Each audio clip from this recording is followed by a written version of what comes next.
Hey guys, Jeff here, and today we're going to talk about the 4 most common types of caulking, where and when to use them, and the pros and cons of all of them. And we're going to run some tests at the end of the little video here so that you can have a better understanding of how they're going to perform in different environments. This video is sponsored by GE, and speaking of GE, I had an opportunity to spend a lot of time talking with John. He's one of their product specialists, he's a chemist, and he ran me through a whole bunch of experiments and tests, kind of debunked a lot of the misconceptions that I had about products in the market. Now guys, I've always been a little bit dubious, maybe even cynical about marketing claims on products, and I've always relied on my own experiences as a contractor to kind of determine my path and my favorite products, and those are what I share with you as my experience. However, this was a great experience for me because I got a chance to understand the science a lot better and clear up a lot of the misconceptions that even I had as a contractor. And some of you guys might share these experiences too, and so today we're going to clear up some of the misconceptions and share the science so that you are better informed and can make better decisions. So let's start from the very beginning. Caulking is generally described as anything that you stick in a caulking gun, right? And that can include sealants and adhesives. But today what we're going to do is, instead of talking about adhesives as much, we're going to talk about the sealants, about waterproofing. Because honestly, as contractors, we like to rely on physics, but the truth of it is we want to create such a tight building envelope nowadays, we need some chemistry. So we need good sealants, right? In order to get the best performance out of our buildings. And there's tons of products on the market. Now, if you've ever been to Home Depot, you know what I'm talking about. It's like half of the aisle at the paint store is caulking, right? Holy cow, how do you as a consumer or a contractor understand what the best solution for your problem is? All right, so let's talk about the 4 options first. The first one being latex.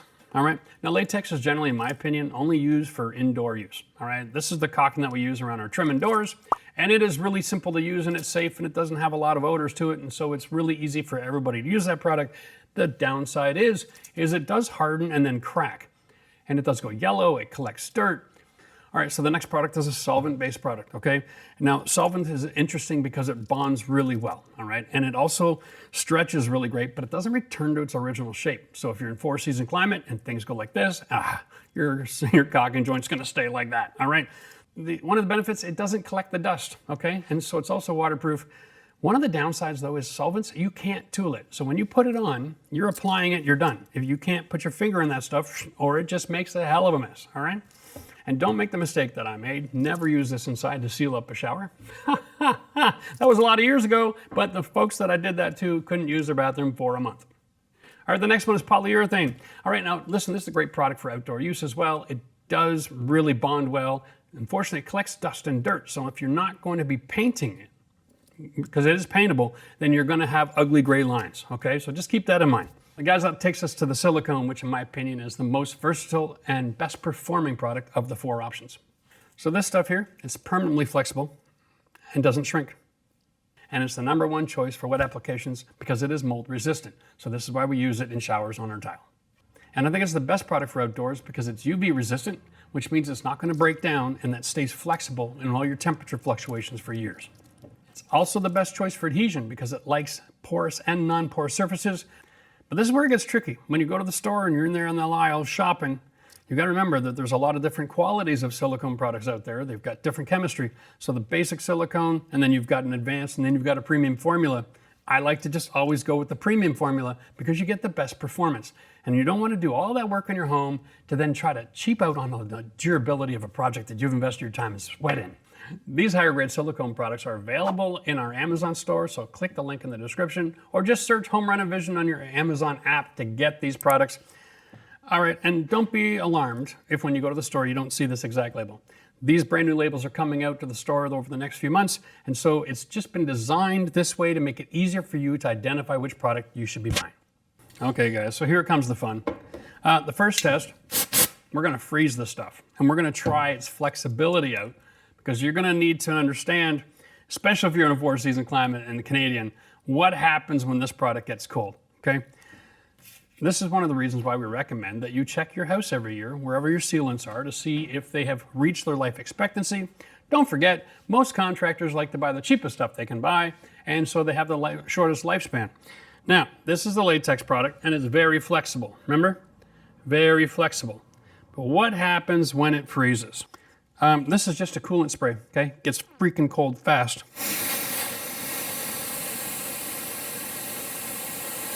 That is officially frozen. Whew. Okay, let's see. Here we go. Oh, it just turns to chalk and dust and breaks.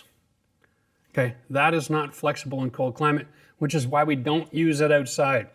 Resist the temptation to buy hybrid products that claim they can be used indoor and outdoor. If it's a latex, they're not going to perform well for you. For anyone in the comments who doesn't believe that this is actually cold, here we go.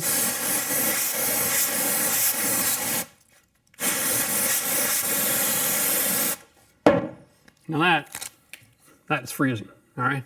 Now, the next one is the solvent-based, which is designed to go outside.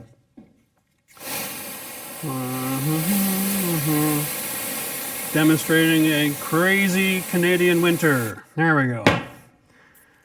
Ha ha. Whew. Now, this one actually has snow on it. That's how cold that one got. See, that one actually performed pretty decent. All right. I'm going to do the stretch test. Oh, there we go. It just gave up the ghost. Not terrible. All right. And we go to poly, which is designed to perform better than the solvent.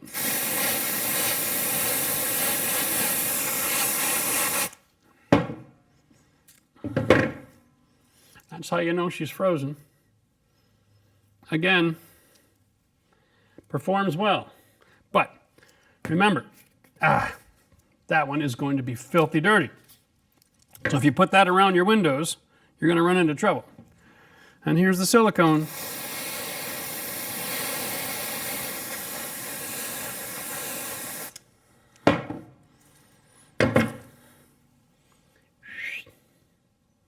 No flaking, no breaking, no chalking, okay?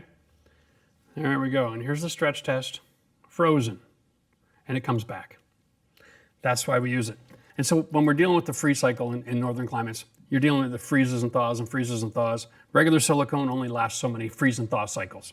The advanced will give you even longer protection, and then the superior has even more freeze thaw cycles available to it, all right? So depending on the climate and the year, it might just get frozen once. You stay frozen for 4 months, that's one cycle.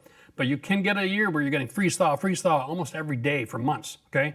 That's why I recommend you check your sealants every year. You don't know when they're gonna give up the ghost. Little tip out there for everybody using caulking guns. The type of gun you use is very important, okay? I found the more advanced silicones to be a little bit thicker, and you need a little bit more torque. So there is a gun on the market. I'm gonna link this in my Amazon store as well. And it has a low torque setting, all right? And this is great for products that ooze really easy. And then it has a high torque setting. It's kind of like changing the gears on your bicycle, right? From first speed to 10 speed, all right? So on low setting, you take the advanced. I'm just gonna pour some of this out here real quick, all right? And watch this. And it comes out real easy, no problem, all right? But if I go to the Supreme,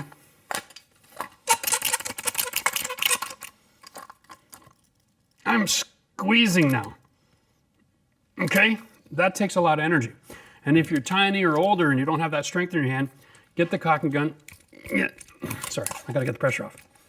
You switch it to the high torque and check out the difference here. Now, it's easier, it's slower, you can have a lot more control, right? But you can do it with just one finger. And this is why I'm suggesting this gun. It's going to give you a lot more control and take a lot of the fatigue out of your sealing jobs. Remember guys, as a DIY homeowner, make sure you get the best stuff on the market, okay? You do not want to shortchange the quality of your work after you put all that time and effort in. Silicone is the last thing that gets applied on your job.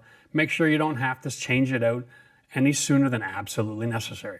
And if you're a contractor, use this as a point as a differentiation. I take pride in my work and I want to protect your investment as well. Use the best products on the market and show your clients that you care about them. And don't forget, you get what you pay for. Cheers, till next time.